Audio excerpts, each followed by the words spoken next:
நாளை பத்மினி ஏகாதசி. பொதுவாகவே ஏகாதசி நாளில் பெருமாளுக்காக விரதமிருந்து வழிபட்டால் எண்ணற்ற பலன்கள் கிடைக்கும் என்பது நம் அனைவருக்கும் தெரியும். ஆனால் இந்த பத்மினி ஏகாதசி பெருமாளுக்கு மட்டுமல்ல, தாயாராகிய மகாலட்சுமிக்கும் ரொம்ப விசேஷமான நாள்.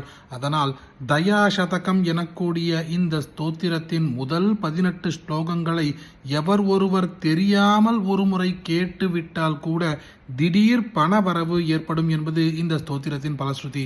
ஓம் பிரபத்யேதம் கிரிம் பிராயः ஸ்ரீனிவாசானுகம்பயா இக்ஷுசாரஸ்ரவந்த்யேவ यन्मूर्त्या शर्करायितं विगाहे तीर्थबहुलां श्रीतलां गुरुसन्ततिं श्रीनिवासदयाम्भोधि परिवाहपरम्परां हृदिनकमलावास कारुण्यैकान्तिनो भजे दत्ते यत्सूक्तिरूपेण त्रिवेदी सर्वयोग्यतां पराशरमुखान् वन्दे भगीरथनये स्थितान् कमलाकान्तकारुण्य गङ्गाप्लावितमद्भितान् अशेषविघ्नशमन मणिकेश्वरमाश्रये श्रीमतः करुणाम्भोधौ शिक्षास्रोत इवोद्धितं समस्तजननीं वन्दे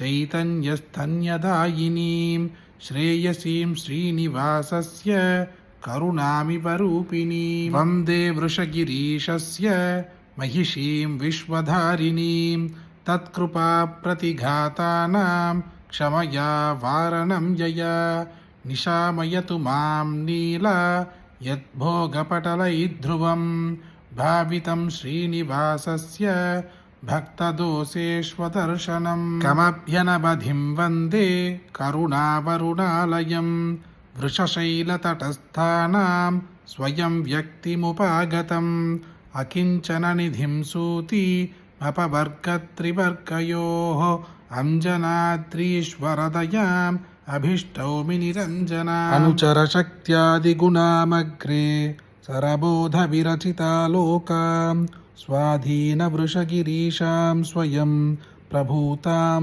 प्रमाणयामि दयाम् अभिनिखिललोकसुचरितमुष्ठिन् दयदुरितमूर्च्छनाजूष्टं सञ्जीवयतु दये मामञ्जन गिरिनाथरञ्जनी भवती भगवति दये भवत्यां वृषगिरिनाथे समाभृते तुङ्गे अप्रधिगमञ्जनानां हस्तालम्भो मदाकसामृग्यः कृपणजनकल्पलतिकां कृताभरातस्य निष्क्रियतामाभ्यां वृषगिरिनाथदये त्वां विदन्ति संसारधारिणीं विभुता वृषगिरिगृहमेधिगुणाबोध फलैश्वर्यवीर्यशक्तिमुखाः दोषा भवेयुरेते यदि नाम दये त्वया विना भूताः आसृष्टिसन्तता नाम परा धानां निरोधिनीं जगतः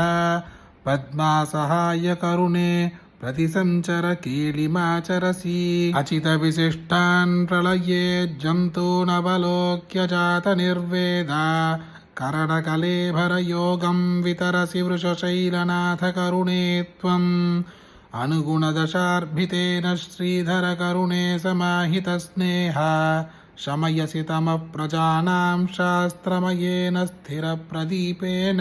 கஷ்டத்தில் இருப்பவர்களும் கடன் பிரச்சனைகளில் மாட்டிக்கொண்டிருப்பவர்களும் கட்டாயமாக நாளை வரக்கூடிய இந்த பத்மினி ஏகாதசியில் தெரிந்தோ தெரியாமலோ கூட இந்த ஸ்தோத்திரத்தை ஒரு முறை காதால் கேட்ட மாத்திரத்திலேயே கடன் பிரச்சனைகள் அனைத்தும் தீருவதோடு மட்டுமின்றி திடீர் பணவரவு ஏற்படுவது நிச்சயம்.